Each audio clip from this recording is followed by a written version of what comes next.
ನಮಸ್ತೆ, ನೀವು ನೋಡ್ತಾ ಇದ್ದೀರಾ ವಿದ್ಯುತ್ವಾಣಿ. ನಾನು ರಿಕ್ಕಿ.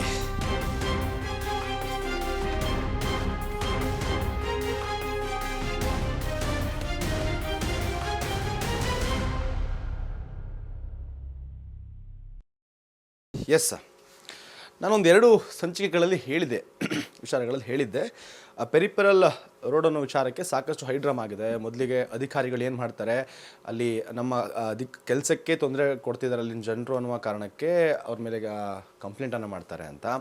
ಅದಾದಮೇಲೆ ಮತ್ತೆ ಜನರು ಇಲ್ಲಿರುವಂಥ ಕರೆಂಟನ್ನು ಕಟ್ ಮಾಡಿದ್ದಾರೆ ಅನ್ನುವ ಕಾರಣಕ್ಕೆ BDO ಆಫೀಸ್ ಮುಂದೆ ಹೋಗಿ ಕೂತ್ಕೊಂಡು ದೊಡ್ಡ ಒಂದು ಫೈಟನ್ನು ಮಾಡ್ತಾರೆ. ದೊಡ್ಡ ಹೈಡ್ರಾಮಾ ನಡೆದಿತ್ತು. ಈಗ ಅದರ ಆ್ಯಕ್ಚುಲ್ ವಿಷಯ ಏನಪ್ಪ ಅಂತ ಹೇಳಿದ್ರೆ, ಯಾರನ್ನು ಬ್ಲೇಮ್ ಮಾಡಬೇಕು ಅಂತ ಗೊತ್ತಾಗಲ್ಲ.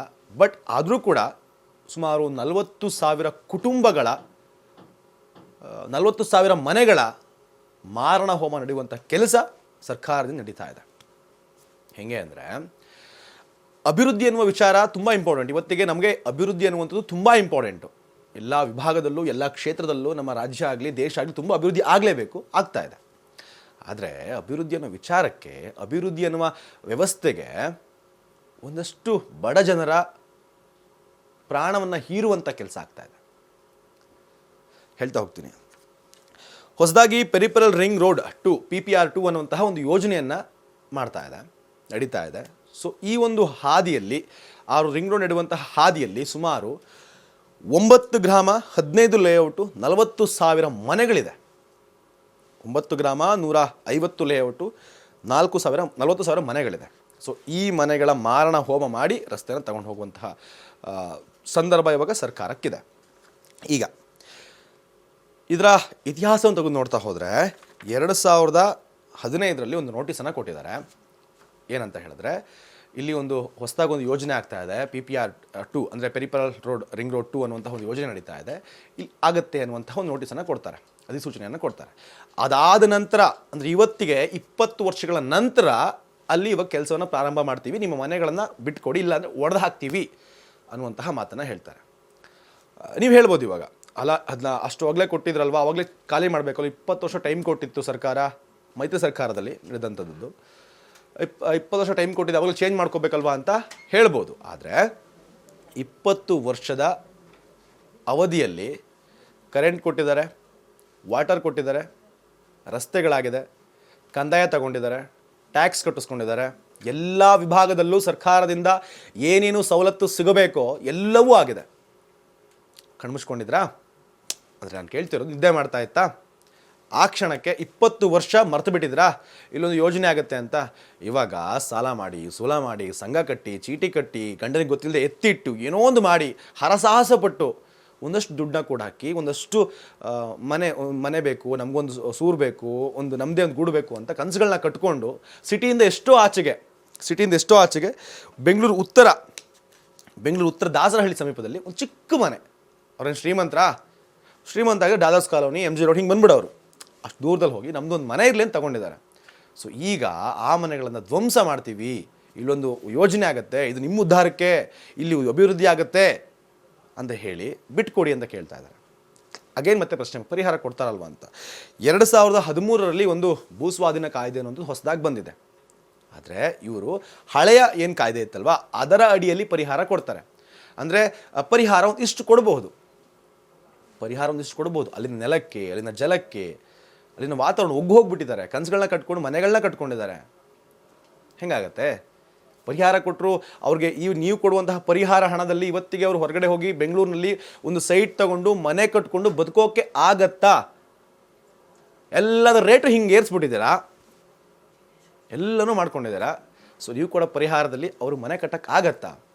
ಓಕೆ, BDA ವಾಟರ್ ಕನೆಕ್ಷನ್ ಕೊಟ್ಟಿದೆ, ಡನ್, ಓಕೆ. ಬೆಸ್ಕಾಮ್ ಏನು ಮಾಡ್ತಾ ಇತ್ತು?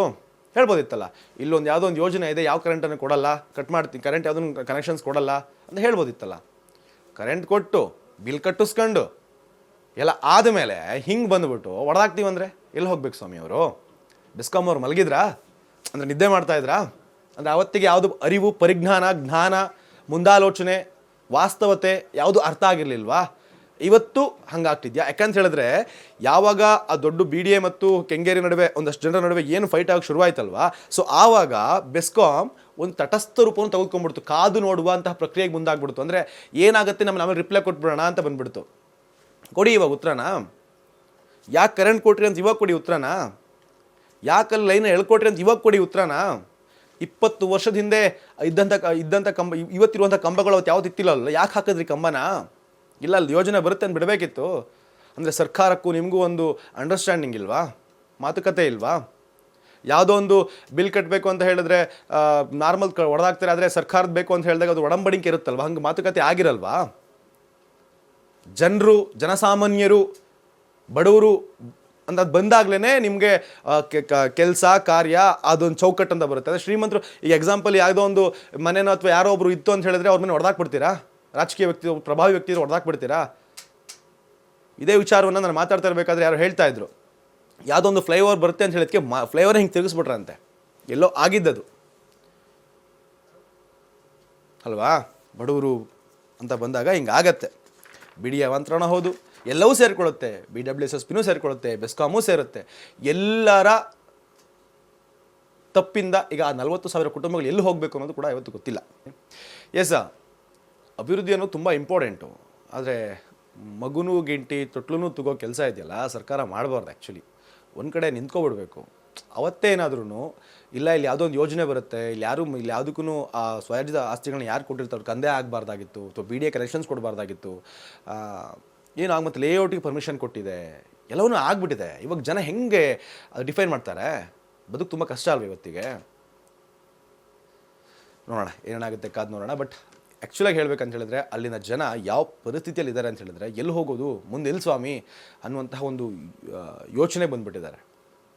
ಇದು ನಿಜಕ್ಕೂ ಇದಕ್ಕೊಂದು ತೀರ್ಮಾನ ತಗೊಂಡು ರಾಜ್ಯ ಸರ್ಕಾರ ಆಗಲಿ ಅಥವಾ ಅವತ್ತೇನು ಒಡಂಬಡಿಕೆ ಆಗಿತ್ತು, ಮಾತುಕತೆ ಆಗಿತ್ತು, ಅವೆಲ್ಲವನ್ನು ತಗೊಂಡು ನಂತರದಲ್ಲಿ ಒಂದಷ್ಟು ಯೋಚನೆಗಳನ್ನ ಮಾಡಿ ಆ ಜನರಿಗೂ ಸಮಸ್ಯೆ ಆಗದೆ ಪರಿಹಾರವೂ ಕೂಡ ಕರೆಕ್ಟಾಗಿ ಹೋಗುತ್ತೋ, ಅಥವಾ ಜನರಿಗೆ ಸಮಸ್ಯೆ ಆಗದೆ ಏನು ಮಾಡಬೇಕು, ಅಥವಾ ಅಭಿವೃದ್ಧಿ ಹೆಂಗಾಗಬೇಕು, ಎರಡವನ್ನು ಒಂದೇ ದೃಷ್ಟಿಕೋನದಲ್ಲಿ ಇಟ್ಟು ನೋಡಿ ಜನರಿಗೆ ಸಮಸ್ಯೆ, ಹೆಚ್ಚು ಭಾಗ ಜನರಿಗೆ ಸಮಸ್ಯೆ ಆಗದೆ ಇರುತ್ತೇ ತೀರ್ಮಾನ ತಗೊಂಡ್ರೆ ತುಂಬ ಒಳ್ಳೆಯದು.